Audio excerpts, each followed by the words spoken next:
Mama mboga. Aya. Kwani huyu mama mboga yuko? Si anashingi huko. Wacha nimuite. Mama mboga! Mama mboga! God have mercy upon us. Hey, customer pole nimekuweka.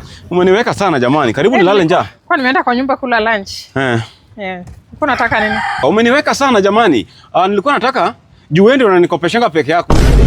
Sasa nikopeshe sukuma ya 10 na nyanya 5. I think hiyo imenitosha. Ulikuwa unaniita kunikopesha na una shout ni kama kunachomeka huku. Wewe tu ndio unakuamini unaweza nikopesha. Si ungenipigia simu. Sasa mbona ilikuwa haja gani unishautie huko? Sasa usikii hata wa Safaricom wamesha ni blacklist kwa jaji sasa siwezi kopa. At least wewe unanikopesha. Unajua mama mboga bado. Si nimekuelezea kuhusu mama mboga bado. Si unaweza nunua. Ununue nayo mimi. Hii till hata na saa wingi. Ningekuwa nimeikumbuka ningeweka kitambo sasa hivi. But nikopesha. Weka till. Chukua simu weke till. By the way, at least nitaisave leo. Weka till basi 672 34 68. Haya. Kwani mama mboga unikopeshi tena? Sasa Safaricom wana ni blacklist kwa jaji. Wewe pia una ni blacklist hapa kwa mboga surely. Sasa nitafanya aje?